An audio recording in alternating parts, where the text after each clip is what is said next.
So the markets are roaring back and investors are asking themselves why.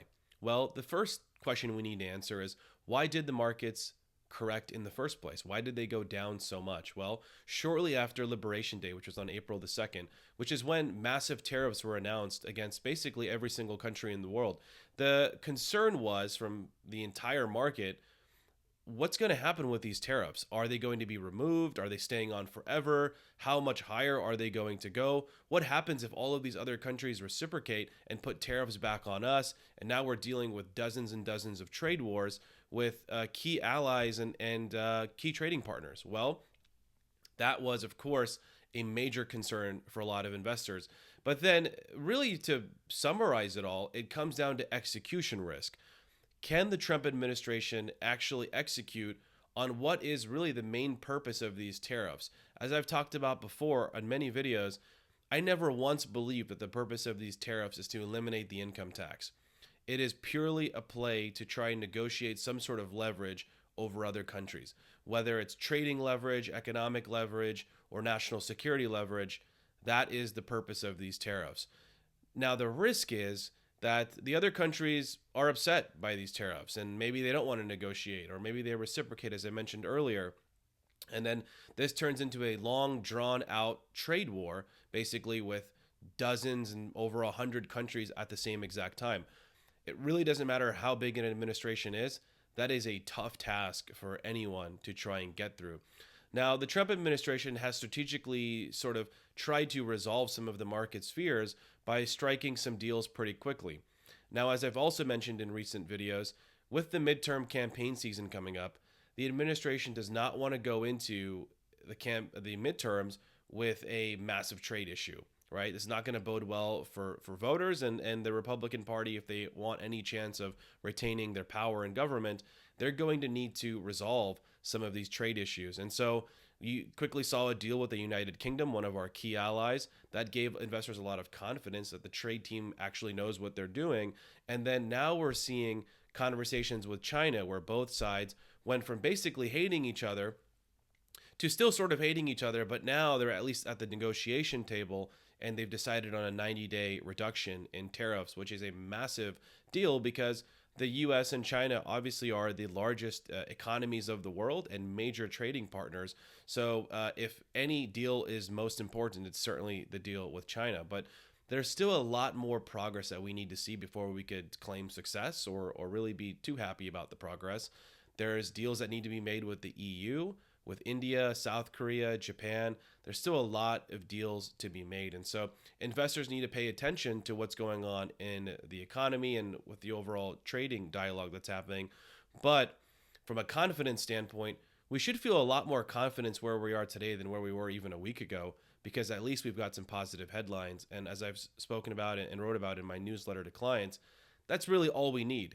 We need some positive headlines to give the market the momentum it needs to at least get back into positive territory, which we are. As I mentioned, at the low point after Liberation Day, the market was down 12%. Since then, the market's recovered over 18%, and I'm speaking about the S&P 500. And so this positive news has really ratcheted the market up higher, and that explains basically what's going on and why. And so, but again, we do need to continue to pay attention because there's still a lot of variables out there for investors. So we received two key economic reports. One of them I've spoken about, which is the GDP report for quarter one. It showed the economy contracting, which is, of course, not a good thing. And then we also got an inflation report for the month of April, Consumer Price Index, the CPI report. This actually showed that inflation came in lower than expected. Shelter prices have stabilized. Food prices are down, with egg prices being down 12%. And then you're also seeing that the impacts of tariffs overall, such as in apparel and other areas, aren't being felt just yet. And so for the Federal Reserve, this gives them a lot of confidence that, you know what, at least for now, inflation isn't out of control, still more to be seen. But frankly, in my opinion, I don't think that inflation will get out of control because we're already seeing, as I mentioned, pauses and all these exceptions being made in the tariff area for various industries and companies and countries. And so the big headline is tariffs on everyone, massive tariffs on China. But when you really drill into the details, there are a lot of exceptions being made. And then on the other side of it, the actual collection of tariffs is very difficult. I'm sure the Customs Department is having a very hard time trying to figure out what exact tariff to charge, and it's causing either delays or probably miscalculations. And so it's going to take months for all that to get sorted out. And by then, we probably will have some more positive deals to report. So I actually don't think that the inflation issue will get out of control. It may in some areas of the economy, but broad based inflation, I'm actually quite confident after seeing the most recent inflation report that it's not going to be completely out of control. What does this mean for the Federal Reserve? Well, with a slowing economy, as we saw with the GDP report, and then also with inflation relatively under control, this gives them the confidence to cut interest rates. That's a good thing for the stock and bond market, which get a boost from lower interest rates. So overall, that explains some of the latest news on the economic front. It's actually fairly positive. So I was having a discussion with a client recently about just where to invest in today's market, and the topic came up about power players. And so I've been in discussions with large asset managers who seemingly all say the same thing about the S&P 500. It's way too concentrated in a small number of stocks, and there's no way that those particular companies can maintain their dominance, right? And so my typical thought process is if the herd is saying the same thing, they're probably wrong.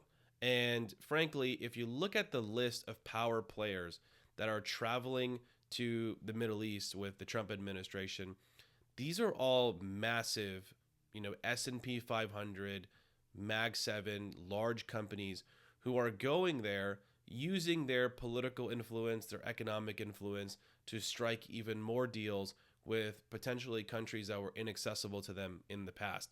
Frankly, you're not going to see that in the small cap space or in the mid cap markets either, and certainly not in micro sized companies, private companies either. So frankly, what we're seeing is the largest, wealthiest people in the world, the largest companies in the world, currying favor with the Trump administration, with the other countries of the world to strike all sorts of deals. Now, ethically, you could have a lot of issues with that. But from an investment standpoint, if you're thinking, well, where is the most advantageous area to invest in? You got to take a look at what's happening in the world. I mean, for example, when Elon Musk was in the Middle East and Saudi Arabia, he struck some really big deals with Saudi Arabia. One of them is with the robo-taxis, getting permission from the Saudi kingdom to use robo-taxis and autonomous driving within the kingdom, previously not accessible for them. Also, he got permission to use Starlink for aviation and maritime use in the Kingdom of Saudi Arabia. So, I mean, those are massive advancements. And then when it starts in Saudi Arabia, eventually, maybe it goes into Qatar, maybe it goes into the UAE and other potentially inaccessible markets. Now, of course, I'm just making assumptions, but it just shows the power of influence in being so close to the most powerful person in the world. And if you look at the list of people who attended, which I'll put up on the screen here, for example, NVIDIA's CEO, Jensen, was there.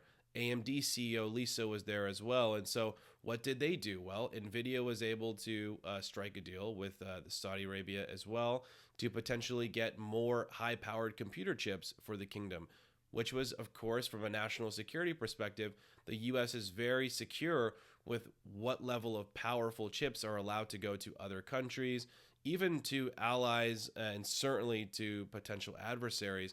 But some of those tensions were lifted as the NVIDIA CEO spent some time with the Trump administration traveling in the Middle East. AMD was able to strike a big deal with the UAE as well. And then you have the CEO of Palantir out there in the Middle East. Palantir makes artificial intelligence systems that are more closely aligned with government and defense use, which then begs the question, what's Palantir up to? Are they going to be opening up their markets to the Middle East and expanding there as well? So those are just very small examples of the potential power player influence you have going on in the world today. And so what I'm thinking about is, those asset managers that are saying the S&P 500 is going to collapse and you're going to see a broadening out in the index, I don't think so. I actually believe you're going to see more consolidation and more concentration, because these are some of the strongest, most powerful companies, not only from a financial perspective when you look at their balance sheets, but also what they're doing on the political front as well.